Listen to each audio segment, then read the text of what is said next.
નમસ્કાર 24 ન્યૂઝ ગુજરાતમાં આપનું સ્વાગત છે। અમે કવરેજ કરી રહ્યા છીએ રાજ્યભરના તાજા સમાચારો। સૌથી ઝડપી અપડેટ્સ માટે જોતા રહો 24 ન્યૂઝ। સોનગઢમાં 31માં રાજ્યકક્ષાના આદિજાતિ મહોત્સવ 2026ની રંગીન શરૂઆત। સોનગઢના ઐતિહાસિક કિલ્લાના સાનિધ્યમાં સોનગઢ સાર્વજનિક હાઈસ્કૂલના મેદાનમાં 31માં રાજ્યકક્ષાના આદિજાતિ મહોત્સવ 2026નું ભવ્ય આયોજન થયું। યુવા અને સાંસ્કૃતિક પ્રવૃત્તિઓ રાજ્યમંત્રી ડોક્ટર જયરામ ગામિતના અધ્યક્ષસ્થાને આયોજિત કાર્યક્રમમાં ગુજરાત સહિતના વિવિધ રાજ્યોમાંથી કલાકારો દ્વારા લોકસંગીત, નૃત્ય અને પરંપરાગત કલાકૃતિઓનું પ્રદર્શન કરવામાં આવ્યું। રાજ્યમંત્રી ડોક્ટર ગામિતે જણાવ્યું કે સરકાર આદિવાસી કલાકારોને વૈશ્વિક મંચ આપવા પ્રતિબદ્ધ છે અને આ મહોત્સવ દ્વારા નવી પેઢીને તેમની મૂળ સંસ્કૃતિ સાથે જોડવાની તક મળે છે। કાર્યક્રમમાં ટ્રાઇબલ ફૂડ સ્ટોલ્સ દ્વારા આદિવાસી પરંપરાગત આહારનો રસાસ્વાદ પણ લેવાની તક મળી।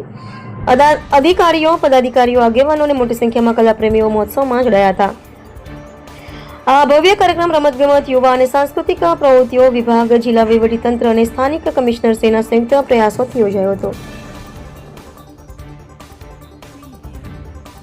31મો આદિજાતિ મહોત્સવનો કાર્યક્રમ તાપી જિલ્લામાં સોનગઢ ખાતે આયોજન કરવામાં આવ્યું છે અને આ કાર્યક્રમ આજે અને આવતીકાલે 2 દિવસ ચાલશે। ત્યારે સમગ્ર આદિવાસી સમાજની જે સાંસ્કૃતિક પરંપરા છે, જે સંસ્કૃતિ છે, એને ટકાવવા માટે વર્ષોથી જે ચાલી આવેલ જે પરંપરા છે એના માટે અહીંયા તમામ સાંસ્કૃતિક કૃતિઓ, આદિવાસી સમાજની જે કળા છે કે બીજી જે આદિવાસી સમાજમાં જે લોકલ વસ્તુઓ જે બનાવે છે એનું પણ અહીંયા આ સ્ટોલોમાં વેચાણ કરવા માટે રાખ્યું છે। એટલે આવનાર દિવસોમાં આદિવાસી સમાજની સંસ્કૃતિ, એમાં ખાસ કરીને અમારા સમાજમાં જે લોકલ જે વસ્તુઓ બને છે, જે રીતે નરેન્દ્રભાઈ મોદી સાહેબ લોકલ પર વોકલની જે એમણે અભિયાન ઉપાડ્યું છે, એટલે આગામી દિવસોમાં આત્મનિર્ભર ભારત બનાવવા માટે જે આદિવાસી સમાજ અને ખાસ કરીને ગામડાઓમાં જે વસ્તુઓ બને છે અને એને ટકાવવા માટે પણ સરકારશ્રી ખૂબ પ્રયત્નો કરે છે। ત્યારે 2047માં જ્યારે વિકસિત ભારત થવાનું છે